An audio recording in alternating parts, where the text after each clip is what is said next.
Bye.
मानू नका जाऊ दे चला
उजळले भाग्य आता बघी चिंता वारली, संत दर्शनी हा लाभ पद्मनाभ जोडीला, संपुष्ट हृदय पेटी करुणी पोटी साठवू, संत दर्शनी हा लाभ पद्मनाभ जोडीला.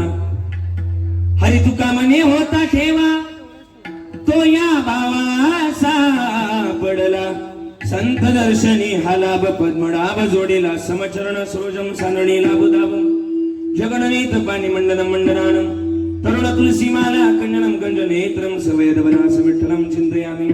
महायोग पीठे तटे भीमरत्याम वरम पुंडरीकाय धातुमणींद्र है, समागत्य तिष्ठं तमानंद कंदम परब्रह्मलिंगम भजे पांडुरंगम. पांडुरंगातरू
विस्तारू.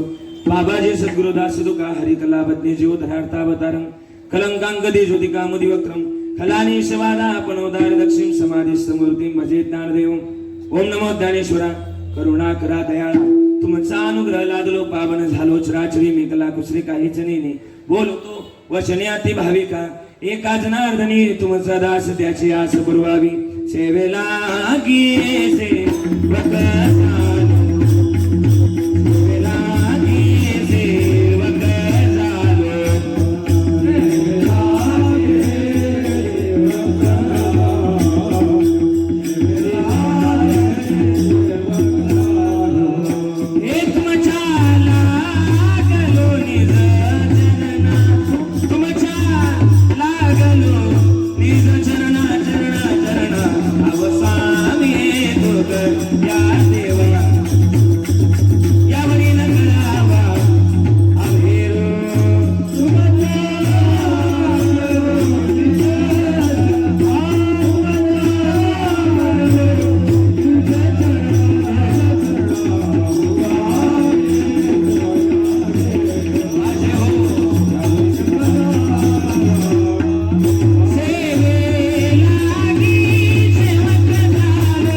होय सकल विद्यांचे अधिकरण तेची बंधू श्री चरण श्री गुरूंची ती नमस्कारून आता लागून या पाया विनवे तो तुम्हाला करे टाळी बोला मुखी नाम विठ्ठल विठ्ठल म्हणा मना वेळोवेळा मना वेळोवेळा. हा सुख सोहळा स्वर्गी नाही उजळले भाग्य आता. अवघी चिंता वारली, विको कमी करायचं थोडासा आवाज. अवघी चिंता वारली, संत दर्शनी हा लाभ पद्मनाभ जोडीला. मंगलम भगवान विष्णू मंगलम गरुड ध्वजा मंगलम पुंडरीकाक्ष मंगलायतून हरी. हे अकारण करुणावरून आले. श्री भक्तकाम कल्पतरुण पंढरीश पांडुरंग परमात्म्याच्या अथंग करुणेनं अथंग दयेनं संप्राप्त संकीर्तन रूपी सेवेकरता निवडलेला अभंग विश्वमान्य जगद्गुरु तुकोबारायांचा आहे. आणि तुकोबारा या अभंगाच्या माध्यमातून 3 काळापैकी एका काळात अभंग लिहितात. आपण व्याकरणात शिकलो. काय शिकलो व्याकरणात? 3 काळापैकी एक काळ असं सांगितलंय. कालचा जो होऊन गेला त्याला कोणता काळ म्हणावा? कालचा. आपण व्याकरणात शिकलो, जरा बोला. कालचा जो होऊन गेला त्याला कोणता काळ म्हणावं? त्याला भूतकाळ म्हणावं. आताचा जो चालू आहे वर्तमान काळ, आणि उद्याचा जो येणार आहे भविष्य काळ. मग मला बोला, आता हा शब्द कोणत्या काळात आहे?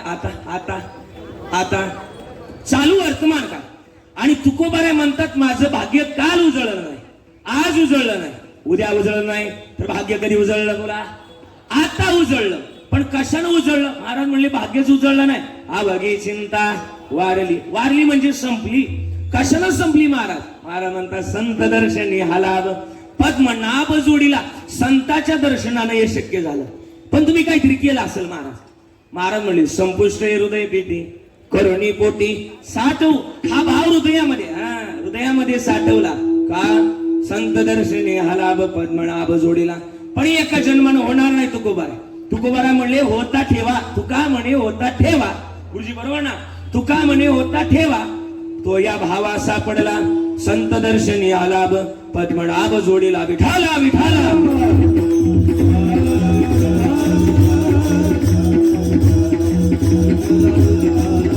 पुंडलिक वरदा श्री ज्ञानदेव पंढरीनाथ. विठाला. अभंग सुंदर निवडलाय. रास्तवणीमध्ये जास्त वेळ घालवणार नाही. खरं तर सालावत प्रमाणे याही वर्षी आपल्या अखिल घाटकोपर वारकरी संप्रदाय मंडळ मुंबई या ठिकाणी भव्य दिव्य कीर्तन महोत्सव सालावत प्रमाणे याही वर्षी अगदी भक्तिभावानं प्रेमाभावानं चालत आलेला आहे. आणि चालत येत असताना या भव्य कीर्तन सोहळ्याचे या ठिकाणी आयोजन होत असताना सालावत प्रमाणे याही वर्षी अगदी भक्तिभावानं प्रेमाभावानं हा ज्ञान यज्ञ सोहळा सुरू आहे. गेली अनेक वर्ष या ज्ञान यज्ञ सोहळ्याला सुरू आहे. मला वाटतं कितवं वर्ष आहे आपलं? 14वं वर्ष. आणि 14व्या वर्षातली आजची 6व्या दिवसाची कीर्तनरूपी सेवा माझ्या वाट्याला आली. खरं तर मज पामरा हे काय थोरपण आणि पायची वाहन पैबरी ऐकतीप्रमाणे माझ्या वाट्याला आलेली आजची 6व्या दिवसाची कीर्तनरूपी सेवा. सप्ताची जर यादी बघितली तर सगळे कीर्तनकार माझ्यापेक्षा वयानं तपाडत ज्ञानानं तिन्ही गोष्टींनी मोठे आहेत. पण या सगळ्या यादीमध्ये सगळ्यात लहान कीर्तनकार मीच आहे. वयानं तपाडत ज्ञानानं तिन्ही गोष्टींनी. बरं का बाबाजी? पण जरी लहान असतो पण ज्या तालमी शिकलो ती तालीम मोठी आहे. आदरणीय कृष्ण कृपांकी डॉक्टर विकास नंदजी बाबा मिसाळ यांच्या तालमी शिकलेले, त्याच्यामुळं गोड असं चिंतन करणारच आहोत. आणि चिंतनाच्या सुरुवातीलाच मला ज्यांच्या जीवावर कीर्तन करायचंय हा एकल्याचा नवे खेळ म्हणून जमवला गोड असा मेळ. महाराष्ट्रातील सगळी दिग्गज मंडळी या ठिकाणी उपस्थित आहे. तद्वत ज्यांच्या प्रमुख मार्गदर्शनानं हा ज्ञान यज्ञ सोहळा सुरू आहे भागवताचार्य आनंदभूषण गुरुवर्य पोपटजी महाराज सकवे, त्याचप्रमाणे रामायण कथाकार नामदेवजी महाराज दुधाटे, परमपूज्य सद्गुरु दादाजी महाराज मोरे, भागवताचार्य ज्ञानदेवजी महाराज हांडे माऊली, त्याचप्रमाणे गायनाचार्य मारुती महाराज पानसरी गुरुजी, त्याचप्रमाणे ज्ञानेश्वरी निरूपणाचार्य आनंदभूषण संपतजी महाराज हांडे गुरुजी आलेले. आदरणीय हांडे बाबा असतील, ही सगळी मंडळी आहे. या सगळ्यांच्या शुभ प्रेरणेनं शुभ मार्गदर्शनानं हा ज्ञान यज्ञ सोहळा सुरू आहे. गेली 14 वर्ष आणि 14व्या वर्षातलं आजचं 6व्या दिवसाचं कीर्तनरूपी पुष्प ज्यांनी या कार्यक्रमाचं संस्थापन केलं आणि नवे शहरामध्ये सुद्धा परमार्थ पेरता येईल आणि नवीन वर्षाची सुरुवात, इंग्रजी वर्षाची सुरुवात आपल्या हिंदू धर्माची परंपरा व्हायला घालवायची नाही म्हणून एक शुभ प्रेरणेनं जे कार्य ज्यांनी चालू केलं ते आदरणीय आपल्या सगळ्यांचे लाडके आदरणीय दीपक बाबा हांडे, आपण ज्यांना हांडे बाबा म्हणतो, एकदा टाळी वाजवायची त्यांच्याकरता. त्यांच्या संस्थापनेनं हा ज्ञान यज्ञ सोहळा सुरू आहे. विशेष तत्वानं प्रमुख मार्गदर्शक आदरणीय संतोष म्हणजे बाबूशेठ साळुंके असतील, त्याचप्रमाणे अध्यक्ष आमचे नाना बरं का बाळासाहेबजी नाना हांडे असतील, त्याचप्रमाणे कार्याध्यक्ष गुरुनाथजी सामंत असतील, उपाध्यक्ष वसंतराव माऊली पाडेकर, प्रकाश महाराज कानसकर, त्याचप्रमाणे ज्ञानेश्वरजी कळंबे, त्याचप्रमाणे दिलीप महाराज शिंदे आणि नंदुशेठ तांबे यांच्या उपाध्यक्ष अध्यक्षानं हा गोड असा ज्ञान यज्ञ सोहळा सुरू आहे. आजचे ज्यांचं कीर्तन सेवादान आहे ते आदरणीय माझे अत्यंत प्राणप्रिय आणि परमार्थिक स्नेह आदरणीय अनिलजी दादा शिंदे यांच्याकरता एकदा जोरदार टाळी वाजवायची. काय टाळी वाजवायला लावली? मला पाकिट भरणारे म्हणून नाही, तर त्याचा नियम असा. तुकोबारायचं म्हणणं आहे की दाता तोच एक जाणा नारायण स्मरवे. दाता तोच श्रेष्ठ आहे ज्याच्या माध्यमातून देवाचं स्मरण होतं, तो दाता श्रेष्ठ आहे. म्हणून त्यांना धन्यवाद. विशेषतः तुम्हाला गायनाचार्य मंडळी इतकी सुंदर आहे, इतकं सुंदर गातात ही मंडळी, पण थोडस त्यांना अभाव आहे काही गोष्टीचा, पण त्यांना प्रेझेंटेशन करता येत नाही, पण सुंदर. त्यांच्याकरता एकदा जोरदार टाळी सगळ्यांकरता वाजवायची. इथून ज्यांनी पहिली चाल गायली आदरणीय कोरे महाराज, कोरे महाराज, मोरे महाराज आहे. आदरणीय मोरे महाराजांनी सुंदर गायलं, त्यांचे आभार आहे. आदरणीय मोरे महाराज आहे, दोघंही मोरे महाराज आहे. आदरणीय नरेंद्र महाराज आहे, तुम्हाला सुद्धा धन्यवाद आहे. ही सगळी टाळकरी मंडळी असतील. विनयकरी बाबांकडे बघितलं, मला वाटलं बाबा महाराज इकडे काय करायला आले, त्यांना सुद्धा धन्यवाद आहे. त्यांचे सुद्धा आभार व्यक्त करतो. इकडून जे गाणार आहेत, विकू थोडासा तुम्ही, इकडून जे गाणार आहेत आदरणीय गायन सम्राट अशोकजी महाराज या ठिकाणी विशेष उपस्थित आहे. अशोक महाराजांचे विशेष आभार. आदरणीय पारधी महाराज आहे, आपण सुद्धा मला जर वया मानानुसार जर पारठे महाराज आपण सुद्धा उपस्थित राहिलात. आदरणीय महाराज असतील, कळंबे महाराज असतील, ही सगळी महाराज मंडळी, भालदार चोपदार दोनही मृदुंगाचार्य, इकडून लग्गी मास्टर तर इकडून सरपटी मास्टर आहे, असं दोघांचं गोड कॉम्बिनेशन आहे. दोघांना धन्यवाद. टाळी वाजवायची सगळ्यांकरता. व्यासपीठावर उपस्थित आहे ही सगळी महाराज मंडळी, सगळ्यांच्या चरणाला स्पर्श करतोय. सुंदर असा साऊंड, फक्त त्यांना सांगावं लागतं की बाबा असं असं कर, तेव्हा ते आवाज देते, पण चिडकही जास्त त्याला सांगावं लागतं. मस्त त्यांचा साऊंड, त्यांना सुद्धा धन्यवाद. एक नंबरचा या भागातला टॉपचा साऊंड असावा, त्यांच्याकरता टाळी वाजवा सगळ्यांच्या चरणाला स्पर्श करून. आणि माझ्या चिंतनाला सुरुवात. मस्त हे पाय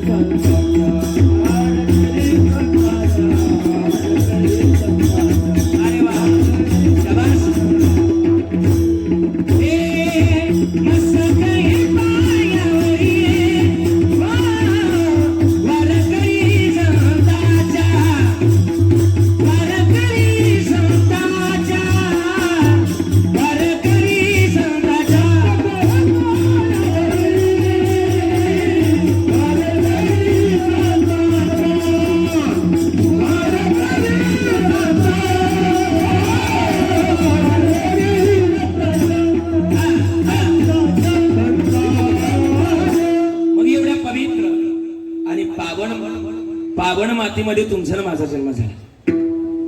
आपल्यासारखी माणसं जगात नाही का?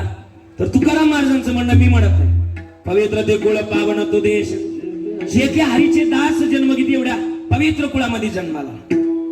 मग जगणं आणि वागणं गोड असावं माणसाचं का? महाराज म्हणले ना काकड्यामध्ये, आता जागा रे भाई नो जागा, सूर निजल्या नाडोनी भागा, उठा जागे वारे आता, स्मरण करा पंढरी नाथा, भावे चरणी ठेवेला माथा, चुकवी व्यथा जन्माच्या. मग जागवून काय करावं? तर भजन करावं.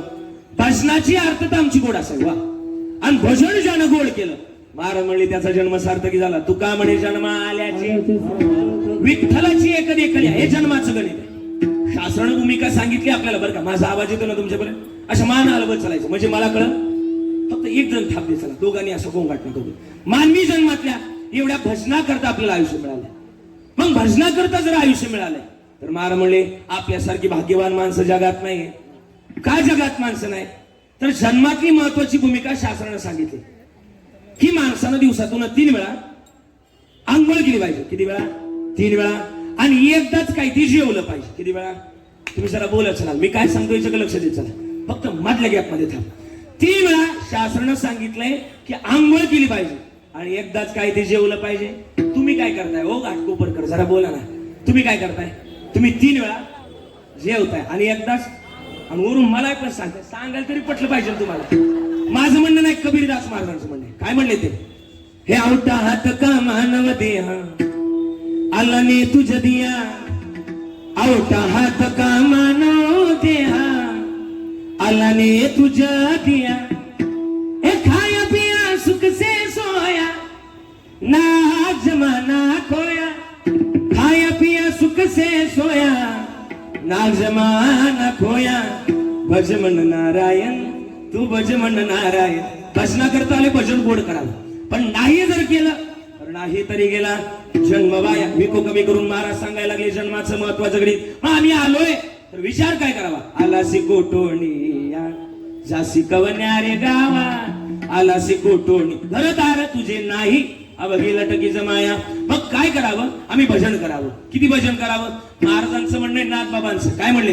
हे नरते हा दुर्लभ जाना वासुदेव वासुदेव म्हणा, वर्षाची गणना वासुदेव वासुदेव म्हणा, त्यामध्ये तू काही आणता वासुदेव वासुदेव म्हणा. तुम्ही आठवड्यामध्ये सुगना हे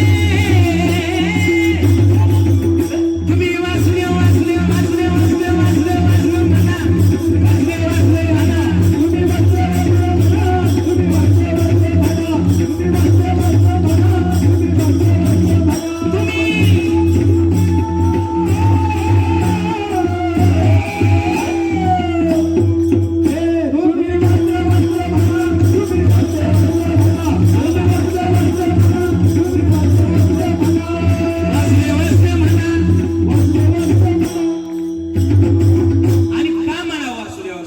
महाराज म्हणले जन्माचं अंतिम गणित तेच आहे. मग खळो येईल अंत कळी प्राण प्रयाणाचे वेळे. नको नको आता तरी पुढे हाची उपदेश नका करू नाश आयुष्याच्या आणि सकळाच्या पाया माझे दंडवत आपुलाले चित्त. मग महाराज म्हणले का भजन करावं. जन्माचं अंतिम गणित भजनच आहे. भजन करावं. पण नाही केलं तर महाराज म्हणले जन्म व्हायलाच आहे. पण जन्म व्हायला का घालवायचा नाही. याच ही गडे देवाचे भजन आणि काही हे ज्ञान नाही कोठे. मग देव मिळतो गड्या भाव आणि प्रेम. भाव आणि प्रेम जर असेल तर देव लांब आहे. आपण म्हणतो ना एक भावगीत कदाचित तुमचं पाठ आहे. आपण म्हणतो ना हे देवा अशान पावायचा, देवा अशान पावायचा, देव बाजाराचा हे मनी नाही भाव म्हणे, मनी नाही भाव म्हणे, देव अशान भेटायचा, देव बाजाराचा. अजून पुढं गोड दगडाचा देव त्याला, वडाराचं भेव मातीचा देव त्याला, पाण्याचं भेव लाकडाचा देव त्याला, अग्नीचं भेव सोन्या चांदीचा देव त्याला. हे पाठी मला माहिती आहे तुमचा. देव अशान पावायचा, देव बाजाराचा. अजून साने गुरुजींचे शब्द आहे. खरा तो एकची जगाचे असे काय बरोबर. महाराज म्हणले जगाला प्रेमार पावे का आला शिकू. हे जन्मातलं महत्वाचं गणी. मग आम्ही काय केलं पाहिजे. भजन केलं पाहिजे. आणि उर्वरित आयुष्यामध्ये जर भजन केलं तर महाराज म्हणले शेवट तू भला माझा भाऊ आलो निजाच्या माहेरान बेटे रखुमाईच्या वाला. ठीक आहे महाराज तुम्ही देवाची महती सांगत आला. काय तुमच्या देवाजवळ. महाराज म्हणले विटेवरी ज्याची पाऊले समान तोचे कदान. काय अजून गीतेचा एखादा श्लोक सांगा. गीते श्लोक लिहिलाय ना यदादित्य गदम तेजो जगत भासे देखीलम या चंद्रमसी याच्याग्नो तत्तेजो विधी मामकम. या श्लोकाचा अर्थ पानसरे बाबा असा आहे की अखिलम जगतम तेजो मामेको सूर्य नारायणम तेजो मामेको नवे नवे ममय वंशो जीवलोकीन जीवभूत सनातन. जगाला चालवणारा घडवणारा बोलवणारा ऐकवणारा मी एक आहे. म्हणून अनन्य भावानं तीनपणामध्ये मला शरण आहे. तुमच्या आणि माझ्या जीवनात तीन पण आहेत. बरं का बरं का बरं का. किती पण आहेत बोला बोला. किती पण आहेत. तीन पण आहेत. कोणते कोणते पण. आपण लहान होतो ते कोणतं पण. आपण लहान होतो ते कोणतं पण. बालपण. बालपण संपलं का आता मी ज्या वयात ते कोणतं पण. तरुणपण. आणि तरुणपण संपलं का कोणतं पण येतं. म्हातारपण. पण म्हातारपण संपलं का कोणतंच पण येत नाही. पण सरपण आल्याशिवाय मानवी जन्मामध्ये आम्ही आलोय ना तर भजन असावं. का भजन असावं. तीन काळ माणसाच्या जन्मात आहे. पण ज्यानं काळ साधले महाराज म्हणले काय केलं. काळ सार्थक केला ज्याने त्याने काळ सार्थक केला ज्याने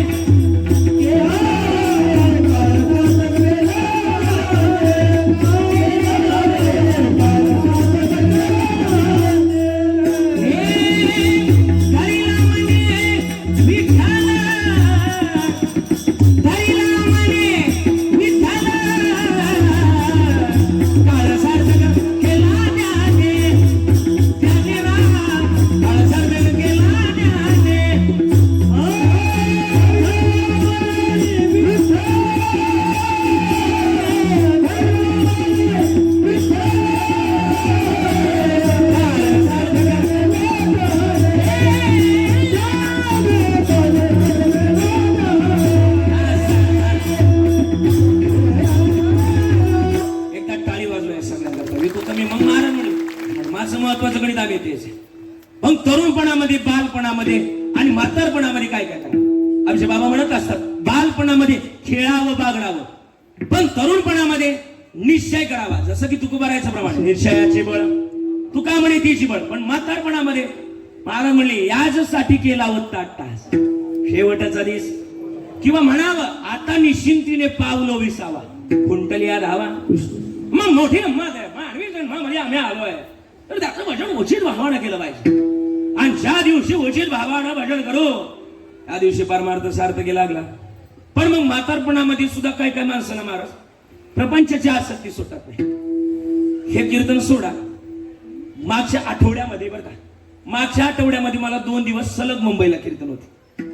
गावाकडचे आजोबा मला म्हटले, मला तुमच्याबरोबर मुंबईला कीर्तन आणायचे. मला म्हणलं चला, कुठे यायचे? मुंबईला यायचे. कशाला यायचे? मला माझ्या जीवाची ममई करायची. म्हटलं चला नेतो. घेतलं माझ्या बरोबर आलं. 2 दिवस माझी कीर्तन मुंबईला. आदल्या दिवशीचं कीर्तन उरकलं आणि सकाळी मला एकानं चहा प्यायला बोलवलं. ती रात होती 25व्या मजल्यावर. आता मला काय वरती जायचं मेळ लागला नाही. म्हटलं त्यांना म्हटलं तुम्ही फोन केला, तुम्हीच खाली या. जसं की मगाशी आपण गेलो तसंच.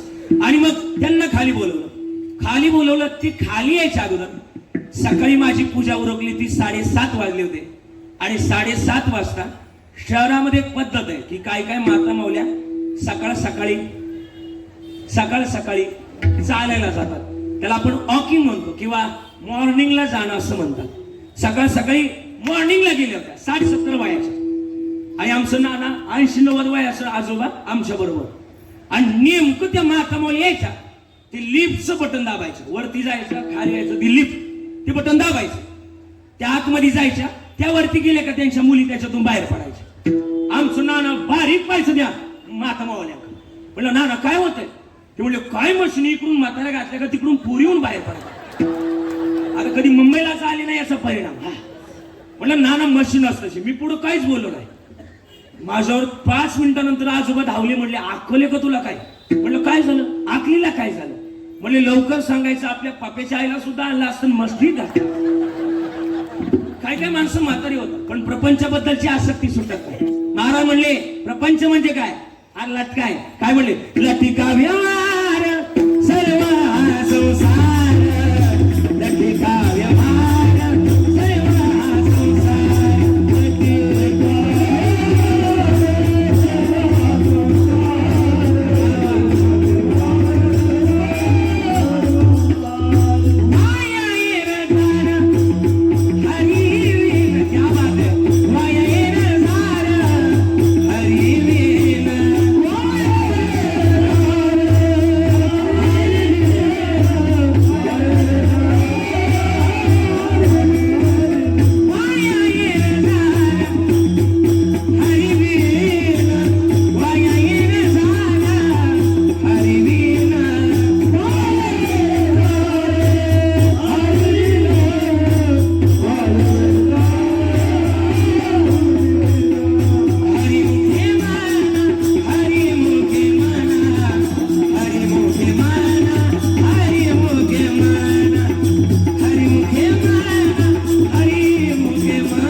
संतांच्या सानिध्यात म्हणताय. देवाचं नामस्मरण घेणं म्हणजे संत लागतील जवळ. विको कमी करून सांगायला लागले संताजवळ सानिध्य. आणि मग संताजवळ जर सानिध्य तर शोधलं पाहिजे. काय संताजवळ? महाराज म्हणले त्यांच्या संगती जसं श्रीपाद बाबांजवळ गेलं जन्माची काही तत्व कळतात तसं संतांजवळ गेलं म्हणजे श्रीपाद बाबा म्हणजे आमचे संतच आहे. थोडंच बोलू. श्रीपाद बाबांची कृपा होण्याकरता सुद्धा अनेक जन्माची पुण्य असावं लागेल. थोडस पुढे बोलतात किंवा संतांची कृपा होणं म्हणजे अनेक जन्माची कृपा असावी लागेल. अरे संतांची भेट होणं म्हणजे पुण्य फळले बहुत दिवसा भाग्य उदयाचा झालो. हा मग संत चरण मानवी जन्मामध्ये आम्ही आलो. संतांचं गणित मोठं महत्वाचं आहे. आणि मग संतांचं गणित जर मोठं महत्वाचं आहे तर आम्ही संत संगतीला महत्व दिलं पाहिजे. थोडं मॉनिटर दिलं आणि सांगितलं काय संत संगतीचं महत्व. संगतीत गड्या जीवनाचे तत्व सापडतात. एका भुंग्याची, आमचे बाबा हा प्रसंग सांगत असतात, एका भुंग्याची आणि एका किड्याची संगत झाली. कोणाकोणाची? बोला बोला वर्षी मंडळी बोला. कोणाची? भुंग्याची आणि कोणाची? माझा आवाज येतो ना तुमच्या बरोबर, खरं बोलायचं. कोणाची? आई बोला. कोणाकोणाची संगत झाली? भुंग्याची आणि किड्याची संगत झाली. आणि बाबा किड्यानं गाणं म्हणून दाखवलं. कोणाला? काय म्हटलं माहिती का? मित्र वणव्यामध्ये स्वरात नव्हतं, सरळ म्हणून दाखवलं. त्याला गायन नव्हते. कोणाला? आणि मग गाणं म्हणून दाखवलं मित्र वणव्यामध्ये. बरोबर गाणं म्हटलं. मग चल म्हटलं माझ्या घरी. भुंग्याला म्हटलं चल माझ्या घरी. कशाला? मग आपली मैत्री खास झाली, मग मी तुझा पाहुणचार केला पाहिजे. भुंग्याला म्हटलं चल. भुंगा मागे आणि किडा पुढे. किडा गेला, पुढे गेला. आणि किड्याचं खाणं काय माहिती का तुम्हाला? शेण खाऊन किडा जगतो. आता जो जे खातो तेच ते दुसऱ्याला खाऊ घालणार, हा नियम आहे बरं का. ज्याच्या डोक्यामध्ये जसे विचार असतात तसंच त्याच्या मुखातून किंवा त्याच्या विकृतीतून बाहेर पडत असत. आणि मग तो किडा पुढे गेला आणि ताजं शेण तयार केलं, बाजूला काढून ठेवलं. कोणाकरता? बोला बोला. किड्या, आपलं भुंग्या करता. किड्या करता नाही, भुंग्या करता. आणि भुंग्याला आयुष्यभरामध्ये जो मकरंद घेऊन जगणारा भुंगा आहे, मकरंद म्हणजे सुगंध घेऊन जगणारा जो भुंगा आहे, त्याला नाही विलाजानं मैत्रीमुळं काय खावं लागलं? नाना बोला ना. कधी कधी मैत्री,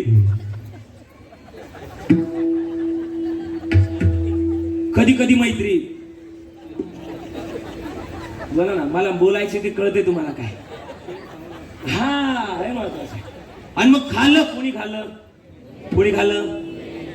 भुंग्यानं काय खाल्लं? शेण खाल्लं. पण मग म्हटला तुम्ही माझा पाहुणचार केला, मी सुद्धा तुमचा पाहुणचार केला पाहिजे. कोण म्हटलं? भुंगा. कोणाला म्हटला? किड्याला म्हटला चला म्हटला माझ्याकडे.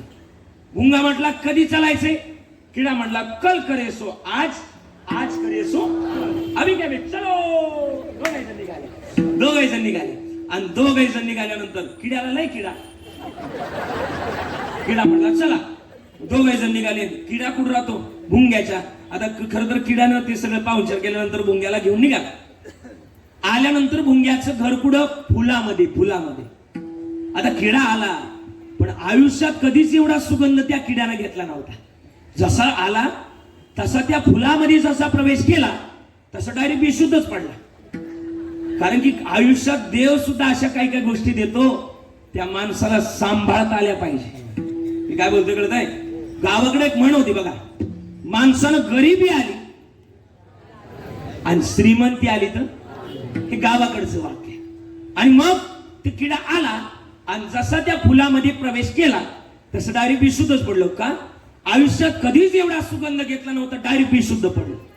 जसा बेशुद्ध पडला तसं असं विठ्ठल रुक्मिणीचं, मला वाटतं विठ्ठल रुक्मिणीचं मंदिर आहे, गणपती बाप्पाचं मंदिर. गणपती बाप्पाचं मंदिर आणि गणपती बाप्पाच्या मंदिरामध्ये एक पुजारी होता.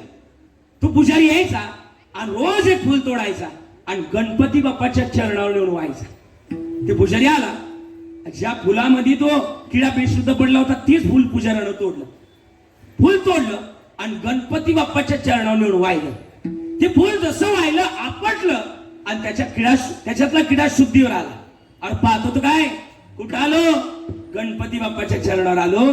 माझी पात्रता नसताना, माझी योग्यता नसताना आज एका चांगल्या व्यक्तीची संगत केली, परिणाम देवाच्या चरणाजवळ जागा नाही. संगतीला महत्वाचे गड्या. पण संगत जर चुकली तर कुसंगी नारीला साधू जैसा. मग संगत जर बरोबर यायची तर महाराज म्हणले संतांच्या संगतीत फायदा काय? महाराज म्हणले प्रमाण घ्या. हे तो एक संत आहे, तो एक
संताच्या सानिध्यात उत्तम लाभ आहे. मग उत्तम लाभ जर मिळवायचा आहे तर मॉनिटर कमी केला होता, थोडासा वाढवून सांगितलं. जन्मातलं महत्वाचं गणित काय? आम्ही जन्मामध्ये आलोय तर जन्मामध्ये आम्ही महत्वाचं गणित काय केलं पाहिजे? संताच्या सानिध्याचं उत्तम गणित जोपासलं पाहिजे. काय संताचं सानिध्य? अजून एक थोडासा पुरावा आहे. माझ्याकडे वेळ बरोबर, मी त्याच्यामुळे तुम्हाला घाई केली बरं का हे सांगण्याकरता. काय संताजवळ? महाराज म्हणले भाग्य उजळतं. थोडस बोलतोच गाडी. माणसानं एक वेळ पैशाला जपलं नाही तरी चालेल, पण माणसानं वेळेला जपावं. तुमचं काय मत? बोला ना, बोला ना, मला उत्तर अपेक्षित आहे. विको अजून कमी करा. माणसानं एक वेळ पैशाला जपलं नाही तरी झालं, पण माणसानं एक वेळ वेळेला जपावं. इंग्रजीतलं एक वर्ड आहे, टाइम इज अ मनी. ज्याच्याजवळ टाइम रुपी पैसा आहे त्याला जगाच्या मागे पळायची गरज नाही बरं का. महत्वाचं गणित आहे. अजून थोडस सोप्या भाषेत सांगतो ना. जमीन जर रस्त्याच्या कडेला आली तर जमिनीची किंमत 10 पटीने वाढते. बरोबर? बोला बोला बोला. जमीन जर रस्त्याच्या कडेला आली तर जमिनीची किंमत 10 पटीने वाढते. घर जर रस्त्याच्या कडेला बांधलं तर घराची सुद्धा किंमत 10 पटीने वाढते. पण माणूसच रस्त्यावर आला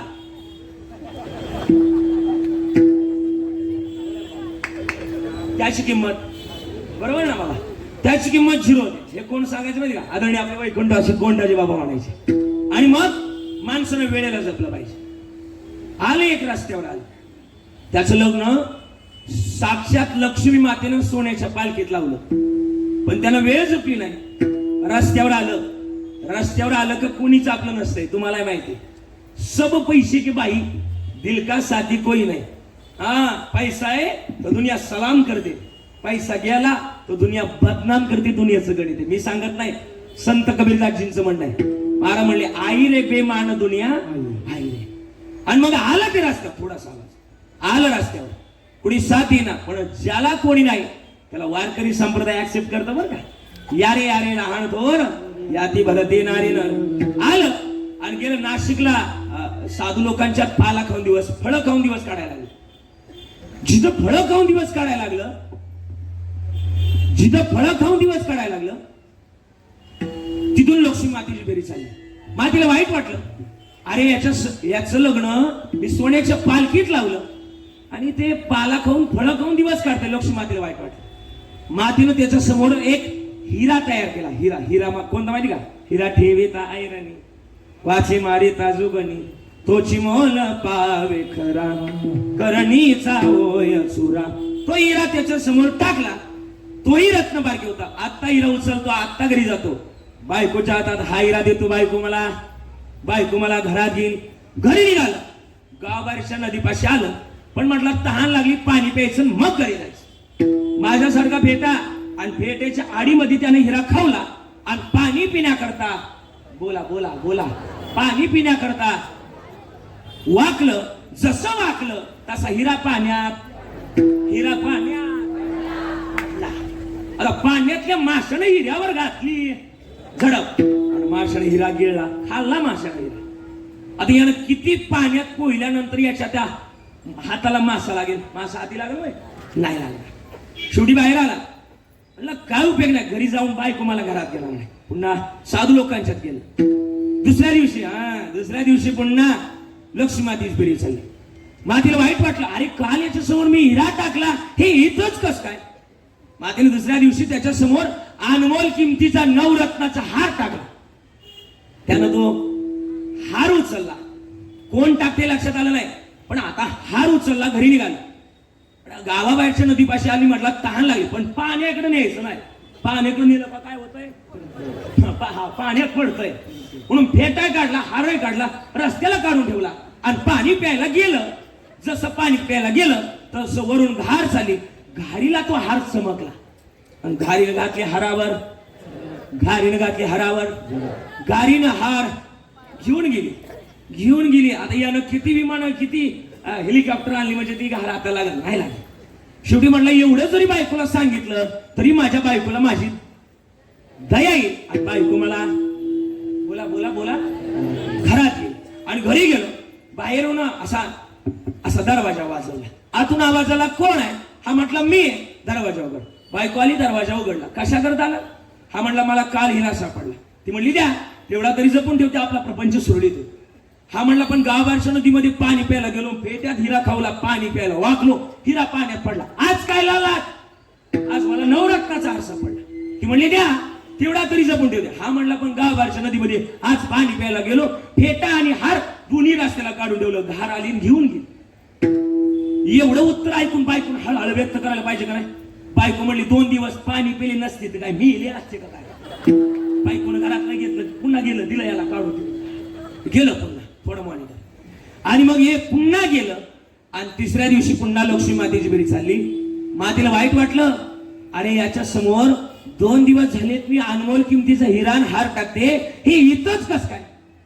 लक्ष्मी माता विचार करत असताना माते समोर एक आकृती तयार झाली. हे माते, याला तू किती दे, याच्या ते नशिबात नाही, याच्या ते भाग्यात नाही. लक्ष्मी माते तू याला किती दे, हे मी त्याला दिल्याशिवाय मिळणार नाही. लक्ष्मी माता म्हणली काय येडबीड लागलं काय? याचं लग्न मी सोन्याच्या पालखीत लावलंय आणि तुम्ही म्हणता मिळणार नाही? भाग्याला म्हणले काय बी बोलू नका. लक्ष्मी माता म्हणले, लक्ष्मी माता पाहिजे तुम्हाला? मी जर दिलं तरच त्याला मिळालं. पाहिजे तुम्हाला? लक्ष्मी माता म्हणली दाखवा. भाग्यानं, भाग्याच्या आकृतीनं 1 रुपयाचं नाणं तयार केलं आणि त्याच्या समोर फेकलं. खण आवाज झाला नाण्याचा, खण आवाज झाला आणि 1 रुपयाचं नाण्याचा खण आवाज झाला. तो उठला, झोपलेला होता, 1 रुपया उचलला. काय 1 रुपयात काय नारळ आहे, पण बायकोला काय आवडते याचा त्यानं बारकाईने अभ्यास केला. कधी कधी बायको जर नाराज असेल तर काय आवडते याचा पण अभ्यास केला पाहिजे. याचा मला अनुभव नाही पण सांगतो हवामान खात्याच्या अंदाज. आणि मग यानं काय केलं, 1 रुपयाचा मोठा मासा कोळी दादाकडून खरेदी केला. कोळी दादाकडून 1 रुपयाचा मोठा मासा खरेदी केला. भला मोठा मासा खरेदी केला आणि घरी निघाला. पण मासा तयार करण्याकरता जळण लाकडं सरपण लागतात म्हणून एका झाडावर चढला. लाकडं मोडायला लागला.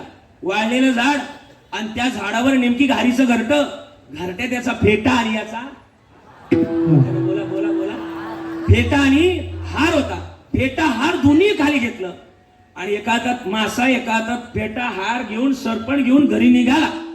रोजची नदी लागली. आज म्हणलं मी येलो तरी चाललं, पण पण पण पण पाणी पिलं नाही हो. घरी गेलं आणि घरी गेलं. असा दरवाजा वाजवला. त्याला आवाज नव्हता पण तिकडचा दरवाजाचा आवाज वेगळा. दरवाजा वाजवला, आतून आवाज आला, कोण आहे? हा म्हटलं मी आहे. दरवाजा उघड. बायकोने यांचा आवाज ऐकल्यानंतर टेम्परेचर काल आले होते, आज हे काय आले. बायकोला वाटलं उघड डोकं खायला आले. बायको तन तन तन तन करीत करीत टेम्परेचर 105 डिग्री सेल्सिअस वर गेलं बायकोचं आणि तन तन करीत आली आणि धाडकन दरवाजा उघडला. एवढा हळू उघडीत असतो तू जोरात उघडला.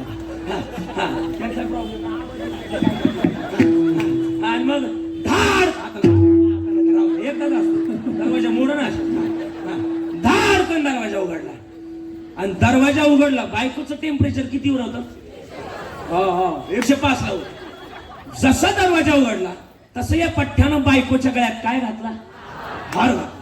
बायकोनं जसा हार पाहिला तसं बायकोनं हार पाहिल्यानंतर टेम्परेचर 1 सेकंदात -0 आलं. बायको म्हणली बदामाचं दूध करू का? बदामाचा शिरा? हा म्हणला काहीच करू नको, काहीच करू नको. तुला मासा आवडतो ना, हा मासा घे आणि काप. बायकोनं मासा घेतला आणि कापला. तो मासा कोणता होता माहिती का? बोला बोला बोला बोला बोला हिरा गेलेला होता. आता मला बोलताल तुम्ही सगळे सांगताल मला, लक्ष्मी मातेने जे काही त्याला दिलं ते त्याला मिळालं का? नाही मिळालं. पण मग हे त्याला किती रुपयात मिळालं? 1 रुपया. पण हा 1 रुपया त्याला दिला कोणी? भाग्यानं दिला. सांगू का ओ घाटकोपरकर, तुमच्या जवळ सुद्धा 1 रुपया आहे. कोणता माहिती का? आपले श्रीपाद बाबा आपला 1 रुपया. आपले गणपती बाप्पा आपले 1 रुपया. आणि हा 1 रुपया जर जीव लावून ठेवला तर तुकाराम महाराज काय म्हणतात माहिती का? अभंगाचं पहिलं चरण.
टाळी वाजवायला विसरायचं का नाही. त्यांच्यासारखं गाता येऊ द्या, पण ते गाता त्या गाण्यावर वाजवण्यावर शतदा प्रेम करावं माणसं. वा.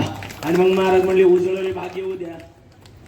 नाही उजळले भाग्यास नाही, उजळले भाग्य आहे महाराज नाही म्हणले. माझं भाग्य आताच उजळलं. भाग्य उजळण्याकरता इथं अभ्यासक माणसं आहे महाराज. भाग्य उजळण्याकरता बहुता जन्माची गोडी असावी लागेल आणि भाग्य उजळण्याकरता आमच्यावर संताची कृपा व्हावी लागेल. तसं उजळणार नाही. महाराज एखादा पुरावा सांगा. श्रीपाद बाबांवर प्रेम करणारी माणसं इथं आहे आणि वारकरी संप्रदायाचं नाथ संप्रदायाचं किंवा बऱ्याच बहुता अभ्यास करणारी माणसं इथं बसल्यात. महाराज थोडस सांगा, अभ्यासानं बोला महाराज. मग संताच्या सानिध्यात गेलं तर होतं काय. महाराज म्हणले जळतील पापे एका जन्मीचे नाही जन्मजन्मीचे. पण हे संत शिकवतात नाम संकीर्तना साधन पै सोपे जळतील पापे जन्मांतरीची, पण त्याकरता न लगती जावे वनांतरा सुखे येतो घरा ठाईच बैसोणी आवडी अनंताळवा. सांगू काय होतं नामचिंतनानं. संताचं जरी घेतलं तू काय म्हणे पापे आणि जाती संताची.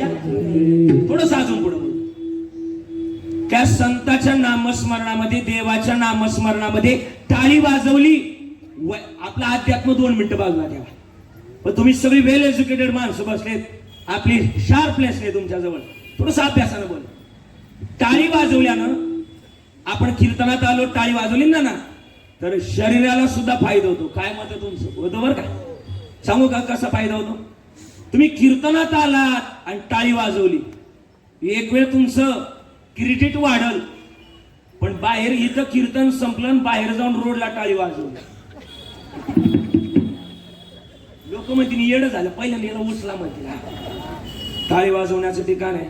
माझे पुण्यात एक चांगले मित्र आहेत आणि मी नेहमी त्यांच्याकडे जात असतो. माझं मत आहे की माणसानं नेहमी शहाण्या माणसाजवळ बसावं. तुमचं काय मत आहे अंसरे बाबा. कोणाजवळ बसावं बोला ना बोला. आणि कोणाजवळ बसावं कोणाजवळ बसावं बोला बोला. कोणाजवळ बसावं शहाण्या माणसाजवळ बसावं. पण माणसानं शहाण्याच माणसाजवळ बसावं. आती कारण की का तोच रिकाम आहे. मराठीची एक म्हणे बघा आती आहे का. हा आहे पाठ आहे तुमची मला माहिती. आणि मग त्यांच्याजवळ एक पुण्यातले माझे चांगले मित्र डॉक्टर आहेत, त्यांच्याकडे मी नेहमी जात असतो. आणि त्यांच्याकडे गेल्यानंतर थापेचा विसर आपलं मला असं नाही ते म्हटले असं. त्यांच्याजवळ गेल्यानंतर मी विचारलं की डॉक्टर साहेब रोज लोकांना सांगतोय की टाळ्या वाजवा. हा रोज म्हणतोय की टाळ्या वाजवा, पण नेमकं टाळी वाजवल्यानं होतं काय. मला म्हटले महाराज 2 मिनिटं वेळ देतात. म्हटलं घेतो ना 2 मिनिटं थांबतो म्हटलं. त्यांच्याजवळ एक पेशंट आलं होतं. ते म्हणले डॉक्टर साहेब 3 महिने झाले माझ्या लग्नाला. माझ्या म्हणजे त्याच्या लग्नाला. पण 3 दिवसापासून माझ्या बायकोला काय ऐकायला येणार. डॉक्टर म्हणले कॅपिटल रूल असा आहे काना स्टेटोस्कोप घालतात. स्टेटोस्कोप म्हणतात ना. आणि स्टेटोस्कोपच्या माध्यमातून blood pressure sugar level way of syncing इथे सांगता येईल. पण आता तुझी बायको घरी आणि मी तर दवाखान्यात. मला कसं सांगता येईल की तिला किती बोटानं ऐकायला येतं किती बोटानं येत नाही. तू एक काम कर घरी जा आणि बायकोला नेमकं किती बोटानं ऐकायला येतं किती बोटानं येत नाही एवढा अंदाज घे. म्हणजे आपल्याला कळलं रेंज कुठं नाही आणि स्टावर कुठं लावायचा एवढं आपल्या डोक्यात. ते घरी गेलं आणि बायकोला 50 फुटावर हात मारे. अगं ऐकलं का काय केली भाजी. आतून नो रिप्लाय. त्याला वाटलं बायकोला 50 फुटावर ऐकायला येत नाही. 50 फुटाचा दरवाजा सोडला 30 फुटावर आलं. अगं ऐकलं का काय केली भाजी. आतून पुन्हा उत्तर आलं नाही. 30 फुटाचा दरवाजा सोडला. माईक मध्ये आवाज येत होता. 30 फुटाचा दरवाजा सोडला. 15 फुटावर आलं पुन्हा हात मारली. अगं ऐकलं का काय केली भाजी. आतून पुन्हा उत्तर आलं नाही. आणि पुन्हा 10 फुटावर आलं किचनच्या दरवाजात. काय केली भाजी. आतून काहीच उत्तर आलं नाही. याला राग आला. कोणाचा राग आला. तुम्ही बोला इथंच बोलताय परत बोलता येणार नाही तुम्हाला. कोणाचा राग आला मोठ्याने बोला ना. कोणाचा राग आला. बायकोचा राग आला. तड तड तड तड पावलं उचलत गेलं. दडदड नाही तडतडच गेला. तड तड तड तड पावलं उचलत गेलं. बायको पाशी गेला. रपकन हात उचलला. अजून मारला नव्हता मारायचा बाकी होता. रपकन हात उचलला. मारला नव्हता ना मी सांगितलं. रपका हात उचलला आणि हळूच मारला. हळूच मारला का तर तुम्ही तुमच्या बायकोला जोरात मारू शकत नाही. म्हणजे ते जोरात मारायची हिंमत नसते, मारू शकतच नाही. रपकन हात उचलला आणि बायकोला हळूच मारला. तिकडून लगेच अनादी निर्गुण प्रगटली भावना. काय आलं हा म्हणला तुला किती वेळा विचारलं कशाची भाजी केली. बायको म्हणली तुम्हाला 8 वेळा सांगितलं वांग्याची भाजी केली.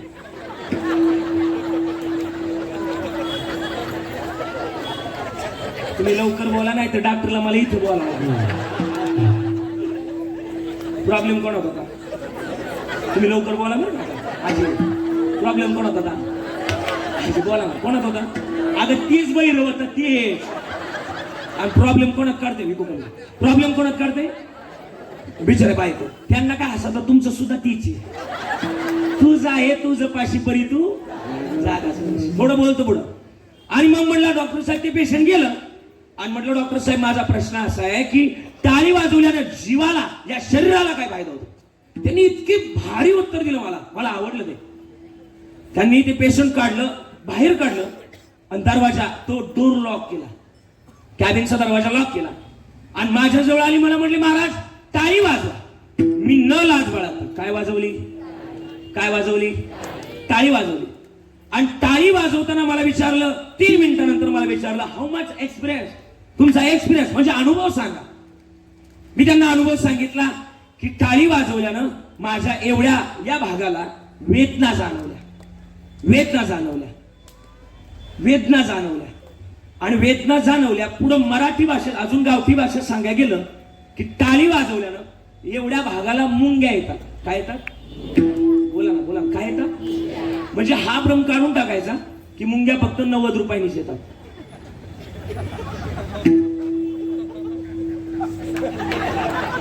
टाळी वाजवल्यानं सुद्धा जाऊ द्या नाही कळलं ते क्रिसकस नाही का. टाळी वाजवल्यानं सुद्धा हाताला काय येतात? मुंग्या आल्या. माझ्या हाताला मुंग्या आल्या.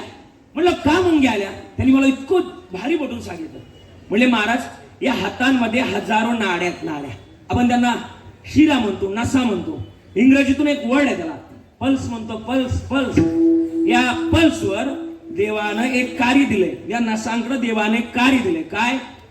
जो कोणी माझ्या विठ्ठल नामात टाळी वाजवल त्याच्या संपूर्ण शरीरातलं रक्त शुद्ध करण्याचं काम हातातल्या नाड्यांक दिलंय. आणि ज्यावेळेस आपण भगवंताच्या नामचिंतनामध्ये टाळी वाजवतो त्यावेळेस आपलं रक्त शुद्ध होतं आणि रक्त शुद्ध झालेल्या माणसाला हृदयविकाराचा तीव्र झटका येत नाही. म्हणून टाळी वाजवली पाहिजे.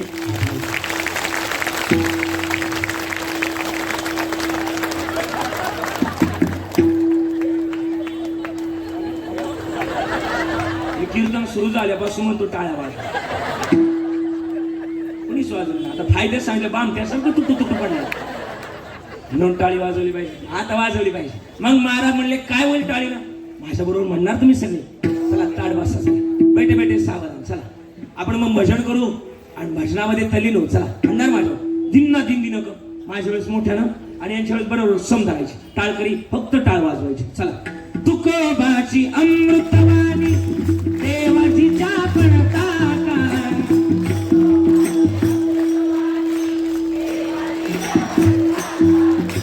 तुकोबाची अमृतवाणी देवाजीच्या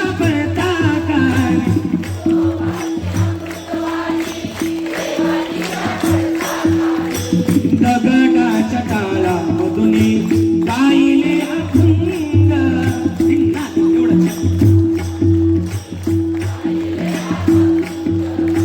दगडाच्या तालामधून गायले अभंग.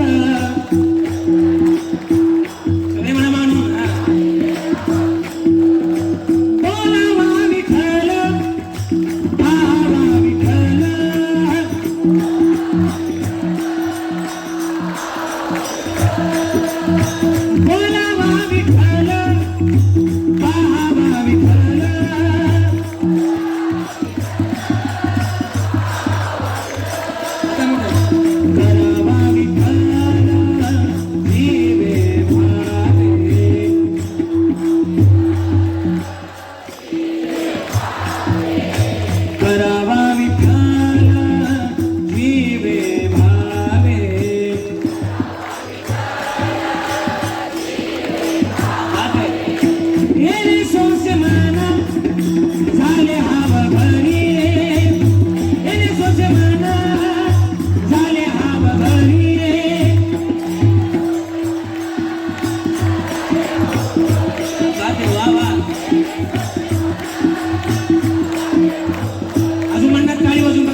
ज्ञानोबाराया माझ्या तुकोबाराया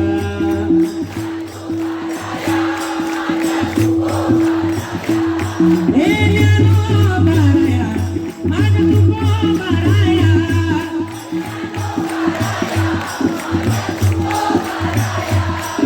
श्रीपाद बाबा माझे बाबा श्रीपाद बाबा माझे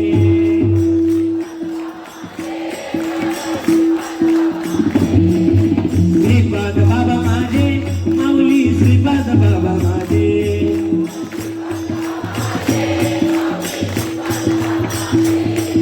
ज्ञानोबाराया माझ्या तुकोबाराया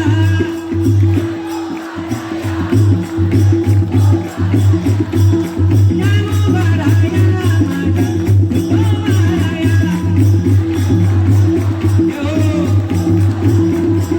ज्ञानोबाराया माझ्या तुकोबाराया ज्ञानोबाराया माझ्या तुकोबाराया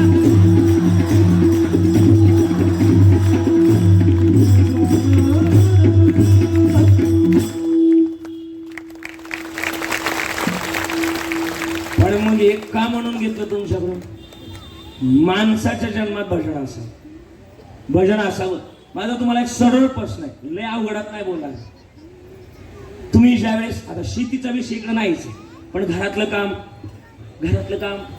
आहे का नाही करताय ना तुम्ही सगळे करताय का नाही करताय शेताचा काहीच संबंध नाही इकडे पण घरातलं काम तर नक्कीच आहे पण खरोखर बोलायचं मंदिर कोणाचे मागं गणपती गणपती बाप्पाचं खरोखर बोलायचं तुम्ही घरात काम करत असताना धुणं भांडी चालू असताना तुम्ही देवाचं भजन करता का लोकांच्या पोटाने करता शपथ आहे खरोखर बोलायचं तुम्ही देवाचं भजन करत नाही म्हणतात त्या असू द्या भजन असावं का भजन असावं सध्या लोक एकमेकाचं वाटुळं करण्याच्या काय लोक मागं लागल्या मी काय बोलते माझ्या वाक्य मी जाणीवपूर्वक वाक्य बोलतोय बरं का विकू कमी जाणीवपूर्वक वाक्य बोलतोय एखादी लोक एखाद्याचं चांगलं व्हायला लागलं की एखाद्याचं वाटोळ करायला लागतात पण माझं म्हणणं एक ऐका जगातली कोणती वाईट शक्ती असू द्या आदरणीय आमचे बाबा म्हणत असतात जगातली कोणती वाईट शक्ती असू द्या फक्त माणसाजवळ भजन असावं भजन जर असेल जगातली कोणतीच वाईट शक्ती तुमचं भजन करू शकत नाही फक्त मी सांगत नाही हनुमान चालीसेतला एक दुआ आहे भूत पिशाच निकट नाही आवे महावीर जप नाम सुनावे नासे रोग हरे सब पीरा जपती निरंतर आहे का नाही तारणार आहे घेतलं पाहिजे आम्ही एकांटी ज्या वेळेस असल त्यावेळेस म्हणावं देवाला देवा अरे मी तुझा आहे तू माझा आहे बस एवढं म्हणावं आणि महाराज परमार्थ हा लोकांताच चांगला असण्यापेक्षा परमार्थ हा एकांताच चांगला असावा लोकांना काय दाखवा मला लय येत हे नाही महाराज माणसाचा परमार्थ एकांताच चांगला असावा पुरावा आहे माझ्याकडे मग महाराज म्हणले भाग्य उजळतं पण संताच्या दर्शनातून उजळतं नाही गाऊन घ्यायचं संत दर्शनी आला पद्मनाभ जोडीला संताच्या दर्शनातून नक्कीच उजळतं भाग्य पण मग महाराज थोडं साजून थोडासा पुरावा द्या काय उजळतं महाराज म्हणले एक चिंता ठेवत नाही का सकळ जीवाचा करीतो सांभाळ सकळ जीवाचा करीतो सांभाळ मग महाराज म्हणले देव सांभाळ करतो कसा करतो सांगू तुकोबारायची कीर्तन लोहगावला असायची आठवतंय तुम्हाला लोहगाव म्हणजे पुण्याचं एअरपोर्ट झालं आता तिथं आणि मग तुकाराम महाराज तिथं कीर्तनाला जायचे आणि तुकाराम महाराजांच्या कीर्तनाला छत्रपती शिवाजी महाराज जायचे नजरानं घेऊन समोर बसायचे दिवट्या छत्री गोडे माणिक मोती सोनं नाणं सगळं घेऊन बसायचे पण बसाय बाबा बरं का अनिलजी बरं का महाराज तुकाराम महाराजांचं काय वाक्य असायचं माहिती दिवट्या छत्री घोडे हे तो बऱ्याच न पडे आताच्या आम्ही जर असतो ना आम्ही म्हटलं असतो दिवट्या छत्री घोडे हे तो बऱ्याच पडे असं आम्ही म्हटलं असतो पण तुकाराम महाराज होते नाही लागत आम्हा सोने रुपये आम्हा मृत्तिके समान नाही लागत आम्हाला सध्या काय झालंय सांगणार आहे समाधानी नाही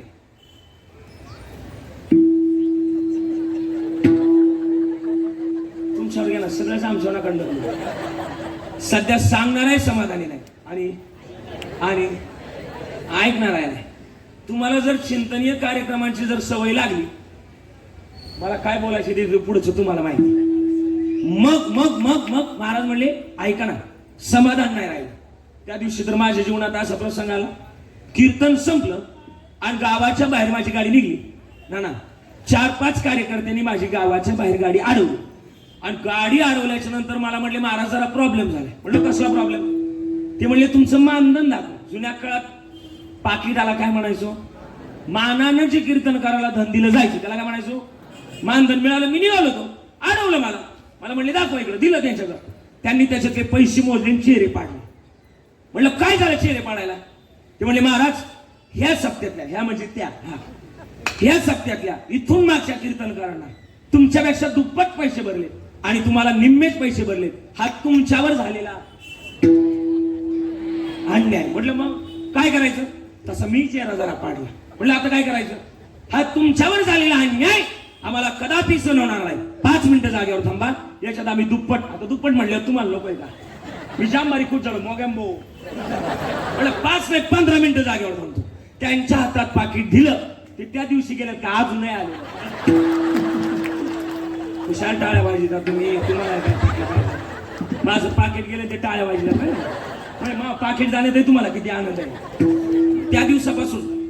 त्या दिवसापासून ठरवलं की माणसाच्या जीवनात समाधान असं का, ठेविले आनंदे आणि चित्ती असू द्यावे समाधान. पण मग तुकाराम महाराजांजवळ समाधान होतं का? सदा नाम घोष गर्व हरिकथा तेने सदा चित्ता समाधान. पण मग समाधान कशाने मिळत होतं माहिती का? वैष्णवा संगती सुख वाटे जीवा, वैष्णवा संगती सुख वाटे जीवा,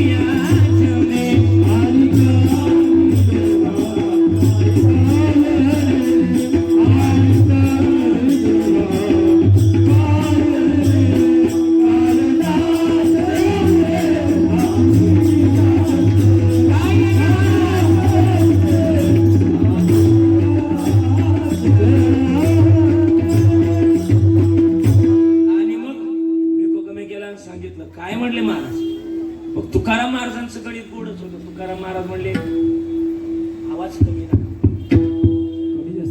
कमी जास्त होतो, थोडासा मॉनिटर इथं बंद होतो. आणि मग तुकाराम महाराजांचं कीर्तन लोहगावला कीर्तन. तुकाराम महाराजांच्या कीर्तनात छत्रपती शिवाजी महाराज येऊन बसले. आले. कीर्तनातला विषय होता मोक्ष आणि कर्म. कर्म चांगलं केलं, रयतेचं रक्षण केलं की मोक्ष मिळतो. छत्रपती शिवरायांना हे उदाहरण सांगितलं आणि छत्रपती शिवाजी महाराज बारकाईने ऐकत होते. एवढा एक प्रसंग सांगणारे मला 10ला अगोदर थांबायचंय. लय दाट पेरलं कवर कानसाला बारीक पडा तर मलाही माहिती, त्याच्यामुळे पेर मापाला असते. आणि मग तुकाराम महाराजांना कीर्तनात नजराना मांडला आणि तुकाराम महाराजांना विषय मांडला. तुकाराम महाराज म्हणले लागत नाही, मला नाही लागत, उचलून जाऊ द्या. आणि छत्रपती शिवाजी महाराजांच्या प्रेमात पडले बसले कीर्तनात. पण ही बातमी चाकणच्या सुभेदाराला कळाली. चाकणचा सुभेदार अनेक पठाण दिन दिन दिन दिन दिन लोहगावकडे आले. लोहगावात आल्यानंतर त्या काळात गुप्तचर खात्याचा प्रमुख बैरजी नायकाला कळालं की आपल्या कीर्तनावर हल्ला होतोय. राजांच्या कानात जाऊन सांगितलं, राजा ऐका, उठावं लागतंय, कीर्तनावर हल्ला होतोय. राजा उठण्याच्या अगोदर बाकीचे लोक उठून पळायला, पळा, सगळे लोक पळायला. त्या दिवशी तुकाराम महाराज म्हणले, पळता काय? अरे देह जाओ आत्मा राहो, पांडुरंगी दृढ भावो, शरण न सोडी सर्वता आणि आन तुझी देह जा. महाराज म्हणले 7 दिवसाचा जरी झाला उपवासी, परी कीर्तन रंग सोडू नये, फुटये मस्तक तुटये शरीर. तुकाराम महाराजांनी अभंग लिहिले आणि हे अभंग छत्रपती शिवाजी राजांनी ऐकले. छत्रपती शिवाजी महाराज म्हणले, आज या कीर्तनात मला मरण जरी आलं हे मी माझं भाग्य समजेल. छत्रपती शिवाजी महाराज कीर्तनात बसले. येऊ द्या मला मरण, आलं ना मरण, या कीर्तनात मेल्याचं भाग्य अजून काय पाहिजे. येऊ द्या मरण. बसले कीर्तनात.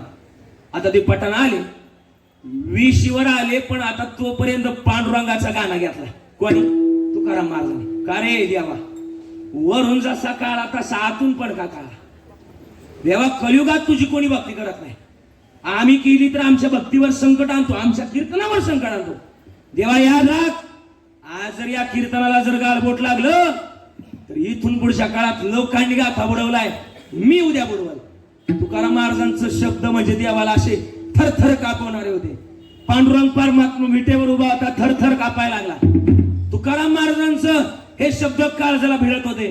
आणि पांडुरंग परमात्मा म्हणले, आता जर नाही गेलं तर तुकाराम महाराज मला कधी माफ करणार नाही. संतांच्या दर्शनातला लाभ सांगतो, ऐका. आणि मग देवानं विटेवरून खाली यावं आणि तुकाराम महाराजांच्या कीर्तनात यावं. पाय धरले, पार फणफणले, तुम्ही शांत व्हा. यांच्याकडे पाहिला मी, कोणच्याकडं तुम्हाला आलं लक्षात. हा, त्यांच्याकडे पाहिलं मी, काळजी करू नका. यदा यदा ही आणि ग्लानिर्भवती, यांच्याकडे पाहिला मी स्वतः. जा तुम्ही कीर्तन चालू करा. तुकाराम महाराजांनी कीर्तन चालू केलं. कीर्तन पुन्हा रंगात आलं. स्वतः देव येशीवर गेले. जेवढे आपल्या 18 बगड जातीतले मावळे होते, आजही काय काय लोक जातीवाद करतात. माझा जातीवादाला पूर्ण विरोध आहे. का? स्वराज्य कोण आहे? एका जातीवाल्याचं नाही, तर स्वराज्य 18 बगड जातीचं स्वराज्य आहे. जर तुम्ही जातीवाद करत असाल तर चुकताय गड्यावर. छत्रपतींचं मावळं आहे आणि 18 बगड जातीला घेऊन चालणं म्हणजे आपला महाराष्ट्राची माती शिकवते आम्हाला. एकत्रित चाललं, एकमेका सहाय्य करू, आवडे करू, हा, आणि एकमेकीनं गुढीनं वागलं पाहिजे. आणि मग काय करावं? देवीशीवर गेली. जेवढे आपले 18 बगड जाती होते ना, मावळं होतं, तेवढे आतमध्ये घातले. जा तुम्ही आतमध्ये. आणि तुकाराम महाराज वगळता जेवढे कीर्तनात बसले तेवढे काय करून टाकले? बोला बोला बोला बोला. शिवाजी महाराज करून टाकले. ते पठाण आले, अरे देखो शिवा, उधर बैठा है, उधर बैठा है. ओ सभी शिवा देख रहा है. आता ते चाकणचा सुभेदार गोंधळला. ओ देखो शिवा, ओ देखो शिवा, ओ देखो शिवा.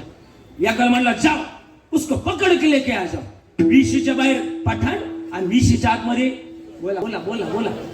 आपले सगळे शिवाजी महाराज करून टाकलेले पांडुरंगाने. आता देवाला काय जडे? चतुरा तो, गुण लावण्याची, मुगुण सगळा म्हणी धन्य तुझी विठोबा.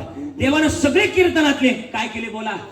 हा, ओ शुभा को पकड के लेके आ जाओ. चाकणच्या सुभेदाराने एका पठाणाला आज्ञा केली, त्या आतमध्ये गेलं आणि शिवाजी महाराज म्हणून पकडलं. आतमध्ये शिवाजी महाराज पकडलं का बाहेर नेला का तो निघायचं रफिक. तू का बाग आहे? तू म्हणायचं शफिक मे पहिले सेवा. शफिकला सोडलं का परत आतमध्ये जायचं. शिवाजी महाराज म्हणून धरायचे. शिवाजी महाराज विशीच्या आतमध्ये धरले का बाहेर नेलं का तो निघायचं अहमद. अहमद तू का बाग आहे? तू म्हणायचं मग मे पहिले सेवा. हा हा, तर त्यांचा पठाण म्हटला, त्यांचा राजा म्हटला, सबको काट घालो. हा, याला म्हणायचं आंधळ्या नगरीचा राजा. हा, आंधळा, जसं आपले वक्ती बाबा म्हणायचे. हा, काय म्हणायचे? अंधेरी नगरी दे बुद्ध राजा, टक्काशर बाजावर टक्काशर. वाजवायचं नव्हतं, एवढंच होतं. आणि मग हा, आणि मग देवानं सगळे त्या ठिकाणी त्यांची खरं तर कसरत काढली. पण तो म्हणला सबको काट घालो. देव म्हटले अंगलटच आले तू. देवानं पुन्हा सगळ्यांची रूपं आकर्षित केली. स्वतः घोड्यावर बसले, टाच मारून घोड्याला, एवढंच. हा, आणि टाच मारली घोड्याला आणि बसले घोड्यावर. बघा, आपल्या छत्रपती शिवरायांची जागा, अरे जगाच्या मालकानं म्हणजे पांडुरंगानं आपल्या छत्रपती शिवरायांचं रूप घ्यावं, एवढी मोठी जागा छत्रपतींची. आणि घोड्यावर बसले, टाच मारली. स्वतः देव शिवाजी महाराज आले, पांडुरंग परमात्मा घोड्यावर बसले. आता देव हाती लागत असतोय. योग याच्या ध्यानी देताना तुडशी काही नाही सापडणार तुम्हाला नाही कळलं. जाऊ द्या. आणि मग तुम्हाला हाती लागत नसतोय. आणि देव आमच्या स्वप्नात ये ना, तर तुमच्या कसं हाती लागत? देवानं सगळ्यांची रूप आकर्षित केली. घोड्यावर बसले, काठीवरात नेलं, घोड्यांना आज्ञा केली. त्या काळातल्या घोड्यांना कळत होत.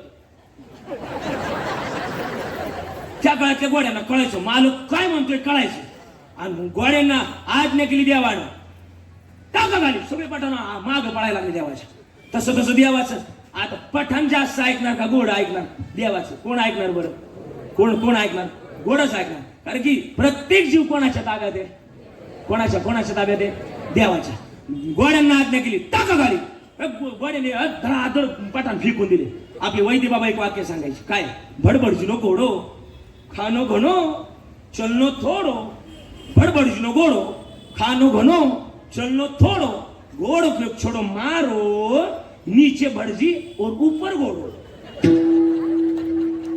नाही कळलं मराठी सांगतो भटजीचं घोडं त्याला खायला लई पण चालायला थोडं पण कधी जर भटजी जर घोड्यावर बसलं आणि घोडं ढळावा चालावा म्हणून जर छडी मारली तर भटजी खाली मराठीत अजून टांगा पलटी असं आणि मग आज्ञा केली घोड्यांना टाका घाली अशा प्रकारे कीर्तनाचं रक्षण केलं आमच्या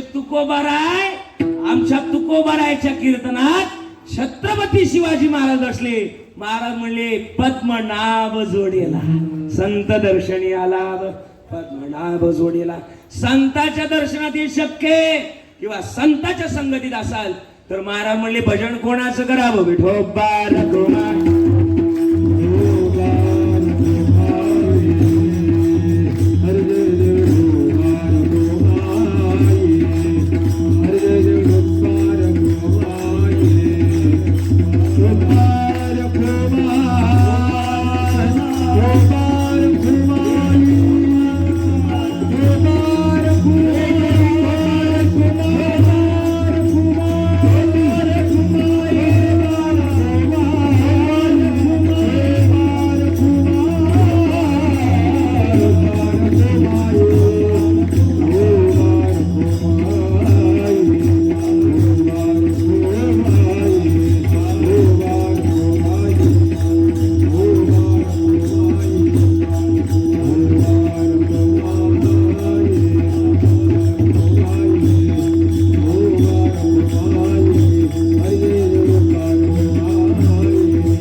वेळ संपत असताना या गोड गुणीजन मंडळीने गोड साथ दिली म्हणून मला बोलता आलं तुमच्या सगळ्यांचे आभार व्यक्त करतोय सगळ्यांनी मला सांभाळून घेतलं आणि सांभाळून घेतल्यामुळं मला 2 तासामध्ये बोलता आलं सगळ्यांनी गोड गायलं गोड वाजवलं दोघांनी आवाज नसतानाही त्यांनी इतकं सुंदर वाजवलं दोघांकरता जोरदार टाळी वाजवा मला सांभाळून घेतलं तुम्ही दोघांनी तर बहुधा पक्वाचे सांभाळून घेतली नाही याचं दाकीट असलं का तिकडं तरकीट करतात आम्हाला माहिती तरकीट असं म्हणून असं गोड या सगळ्यांनी गायलं टाळ वाजवले ही व्यासपीठावर सगळी महाराज मंडळी बरं का तुम्ही माझ्यापेक्षा वयानं तपाडत ज्ञानानं तिन्ही गोष्टींनी मोठ्या आहेत तुमच्या सगळ्यांच्या चरणाला स्पर्श करतोय माझा वेळ संपलाय पण सगळ्यांची अपेक्षा आली की पोडा म्हणायचा पण काय करायचं आता वेळ संपलाय काय करायचंय म्हणायचंय एक 5 मिनिटं लागतील त्याला चालेल ना चालेल एक 5 मिनिटात आपण पोवाडा घेऊ छत्रपतींची माणसं आहे आणि मग 5 मिनिटात आपण पोवाडा घेऊन थांबूया उपर्ण सोडलंय बरीच लोक म्हणतील कीर्तनात पोवाडा कीर्तन नाही कीर्तन सुटलंय उपर्ण सुटलं का कीर्तन सुटलं हा नियम आहे थोडस संत परंपरेला सुद्धा आपण धरून चाललं की बरं होतं मग पोवाडा कीर्तनात का म्हणायचा अरे ज्या राजामुळे आपलं कीर्तन आहे त्याचा पोवाडा म्हणायला आपल्याला काय हरकत आहे आणि म्हणून म्हणायचं आहे एक 5 मिनिटामध्ये आपण म्हणूया आणि थांबूया धन्य धन्य शिवाजी सुरर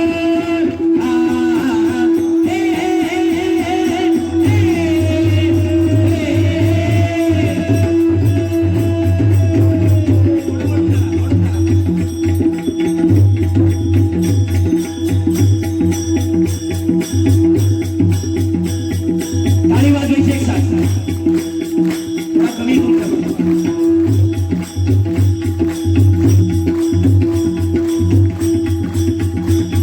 धन्य धन्य शिवाजी सुर धन्य धन्य शिवाजी सुर परात मी तोर केले जर जर बाजूने पाणी दृष्ट बोला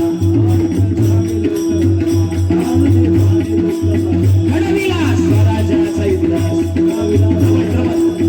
कीर्तीचा टंकमे गगनास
आणि महाराष्ट्राच्या बाउंड्रीवर आला.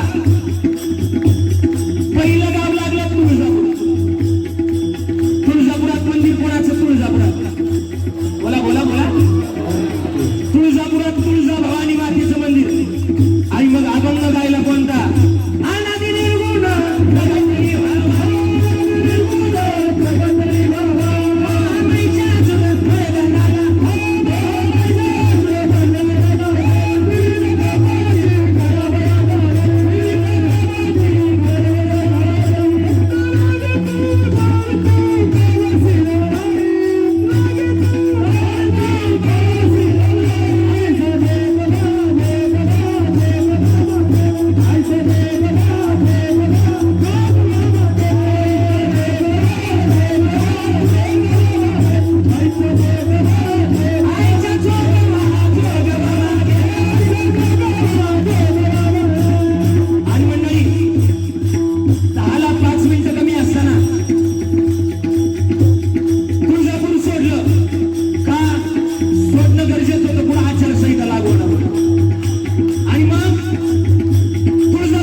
क्योंकि हिंदुस्तान की औलाद था छत्रपती शिवाजी महाराज.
आता नका काय सांगू म्हणाय. जेवढं अनिल भाऊने जेवायला घातलं तर तेवढं सगळं जिरून टाकलं. आणि म्हणून विको कमी करा.